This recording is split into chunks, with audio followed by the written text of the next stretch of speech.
여러분, 한 번 회개한 사람은 그 후 다시는 범죄하지 않고 계속해서 의로운 삶을 살아갈 수 있을까?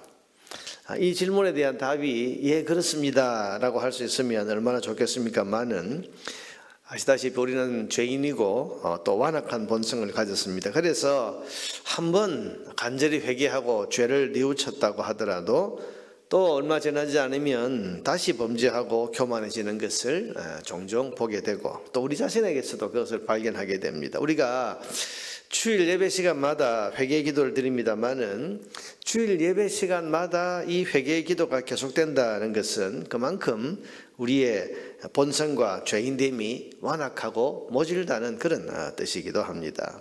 그래서 우리에게는 은혜가 필요합니다. 우리를 도우시고 인도하시는 성령 하나님의 은혜가 늘 있어야 우리는 구원받은 성도답게 살아갈 수가 있고, 한 번 회개한 사람도 한 번 회개한 것으로 그냥 가만히 있으면 또다시 회개할 거리가 다시 일어나고, 또다시 범죄하기 때문에 한 번 회개한 사람은 그 회개한 삶이 지속되기 위해서 늘 성령의 은혜를 도우면서 겸손하게 살아가야 됩니다. 여러분, 오늘 아침에도 우리를 도우시는 이런 성령 하나님의 은혜를 구하는 저와 여러분 되기를 바랍니다. 니느웨는 우리가 아시다시피 아수르 제국의 수도로서 오늘 이 나훔 선지자가 나타나기 100년 전에 하나님이 보내셨던 요나 선지자의 메시지를 듣고 놀라운 회개의 역사가 나타났었습니다. 니느웨 성 사람들이 옷을 찢고 머리에 재를 뒤집어 쓰고 왕으로부터 더 평민에 이르기까지, 그리고 짐승들까지도 전부 회개해서 하나님 앞에 회개하는 놀라운 회개 역사가 일어났었습니다. 그래서 하나님께서는 심판 대신에 그 니느웨에 은혜를 베풀어 주셨습니다. 그리고 그렇게 살아난 아수르는 그 이후에 이 범죄한 하나님의 백성인 북이스라엘을 심판하고 멸망시키는 하나님의 심판의 도구 역할까지도 해냈습니다. 그런데 이런 니느웨의 회개는 오래가지 않았습니다. 강성해진 군사력을 믿고 교만하고 방자해진 이 아수르 제국은 사방 나라들을 잔인하게 정복을 하고, 심지어는 하나님의 남은 백성인 남유다까지도 집어삼키려고 압박을 가해왔습니다. 그래서 이 나훔서가 기록될 즈음에는 남유다가 이 아수르의 속국처럼 그렇게 지배를 당하고 있었습니다.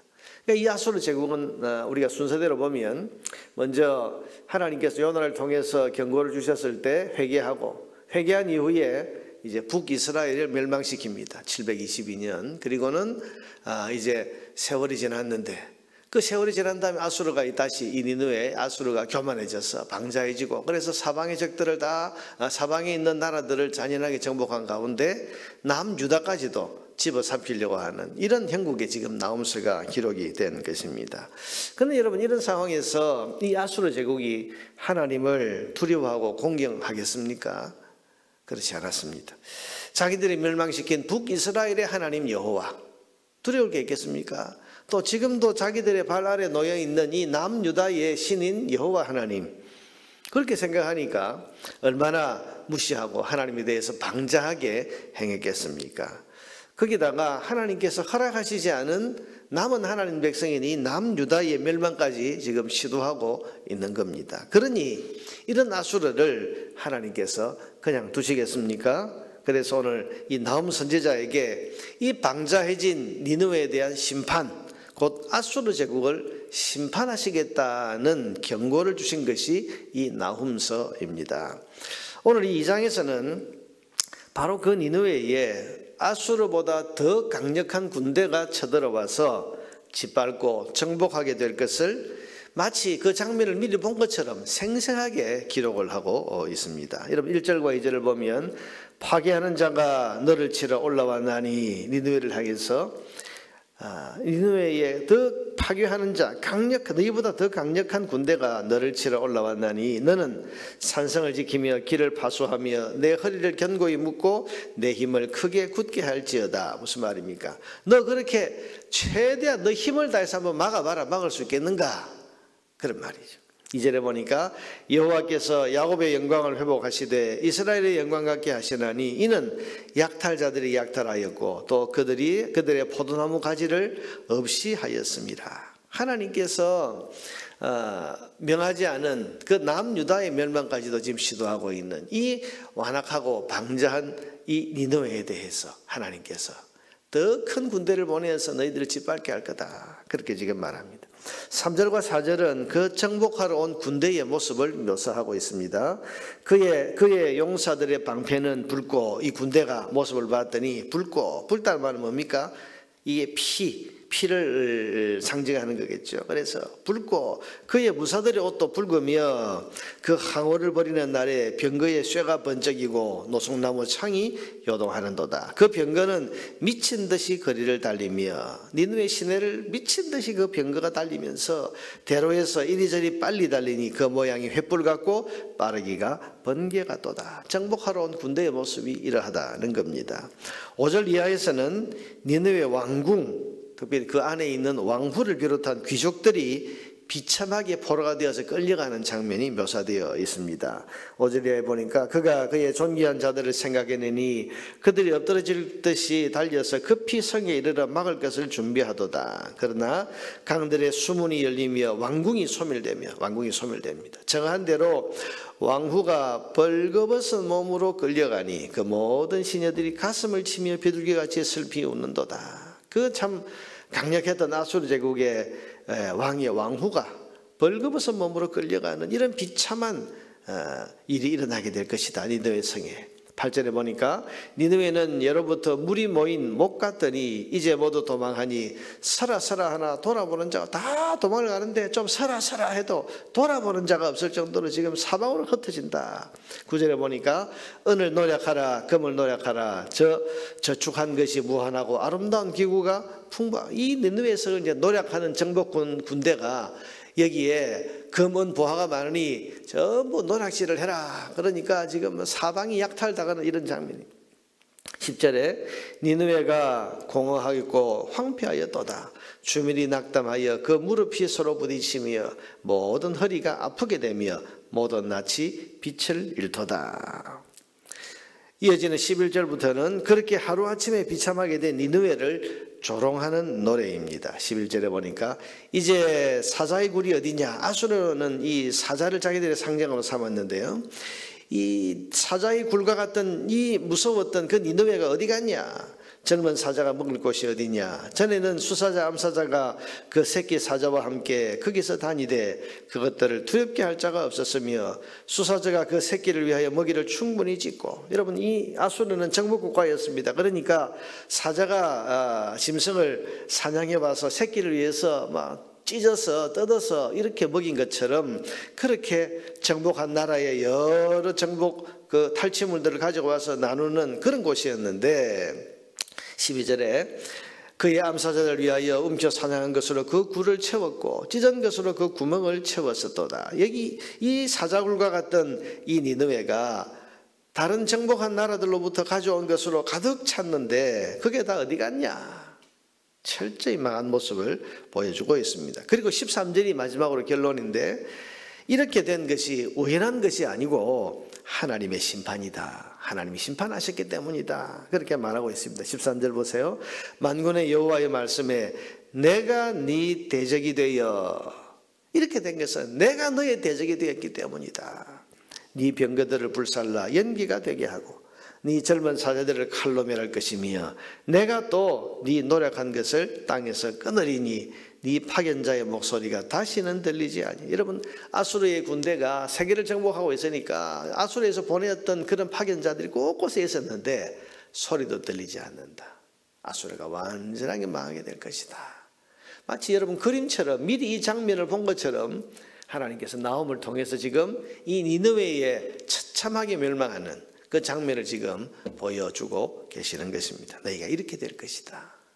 여러분, 100년 전에 요나 선지자가 건성으로 전했던 그 말씀, 니느웨는 3일을 걸어가야 되는 곳이라고 했는데 3일을 걸어 다닐 수 있는 큰 성이라고 했는데 하루 동안만 이 요나가 다니면서 외쳤는데도 불구하고 온 니느웨가 회개했었습니다. 하나님 은혜를 베풀어 주셨습니다. 그런데 그 회개가 오래 가지 못하고 100년 뒤에 지금 나홈 선지자가 너희들이 방자하고 오만해졌다.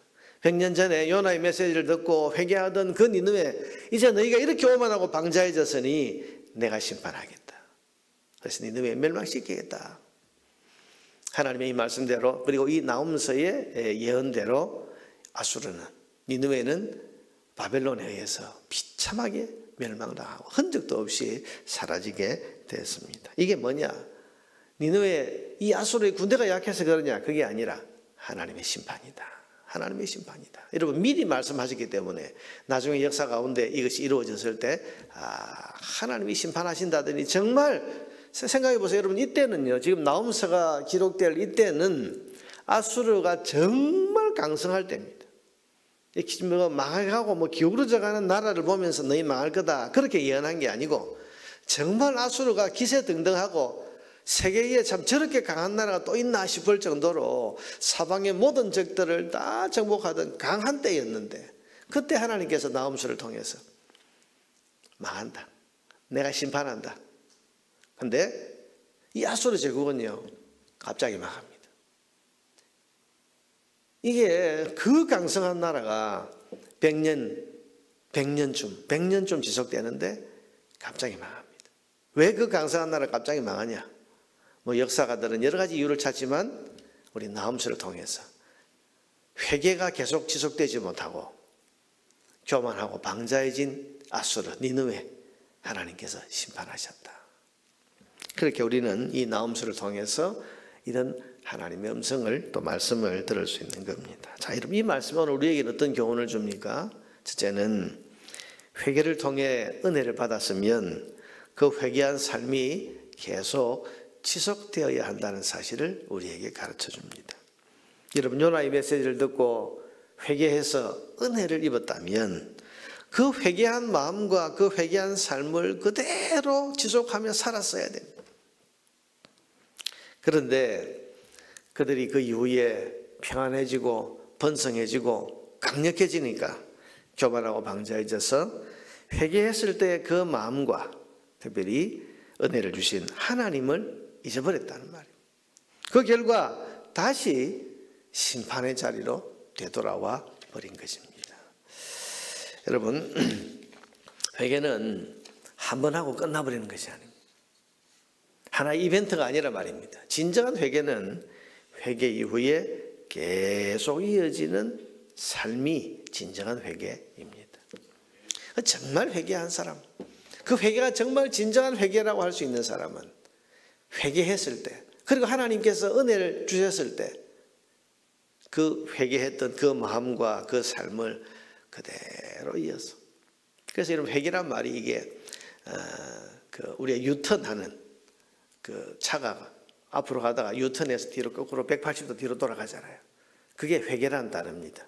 그러니까 삶의 방향이 바뀌는 거죠.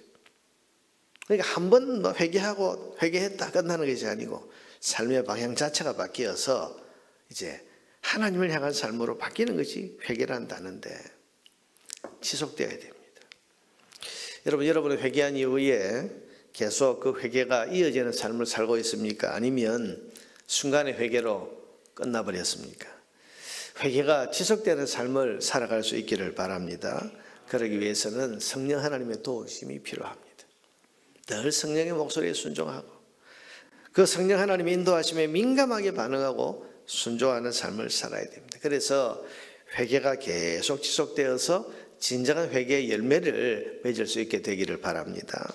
둘째는 왜 니느웨가 멸망하는, 아수르가 멸망한다는 이 메시지가 성경에 기록되어 있는가 하는 겁니다. 이방 나라가 망한다는 이야기를 이런 성경에 누가 읽으라고? 성경은 누구 읽으라고 한 거예요? 유대인이 읽으라고 하는 거예요. 유다 나라가. 저 나라 망한다, 저 강력한 나라 망한다. 이걸 하나님께서 성경에 기록하게 하신 것은 첫째는 유다가 읽으라는 거죠. 하나님 백성들이 읽어라. 뭘 깨달으라는 겁니까? 하나님께서 악한 자를 심판하신다. 하나님께서 교만하고 또 회개가 이어지지 않는 저 아수르를 하나님 심판하신다는데 그 심판이 그대로 이루어지는 것을 유다가 보면서 교훈을 얻으라는 것입니다. 우리도 회개하지 아니하면, 우리도 하나님의 경고를 듣고도 회개하지 아니하면, 우리도 회개가 지속되는 삶을 살지 아니하면 우리도 하나님의 매를 맞겠구나. 그런데 여러분 역사를 보면 아수르가 망하고 난 뒤에 유다는 회개하지 않습니다. 이 나훔서를 통해서 하나님 저 아수르 저 강력한 나라 하나님 망하게 하신다. 근데 실제로 역사 속에서 갑자기 망하는 것이 일어났으면 야 하나님 말씀 정말 무섭구나. 정말 정확하구나. 우리도 회개해야 되겠다 이래야 되는데 회개하지 않고 더 악해졌습니다. 그러다 결국은 그들도 바벨론 이 아수르를 무너뜨린 바벨론에 의해서 남유다가 멸망하고 70년 포로 생활 하나님의 큰 매를 맞게 되는 그 결과가 나타나게 된 것입니다.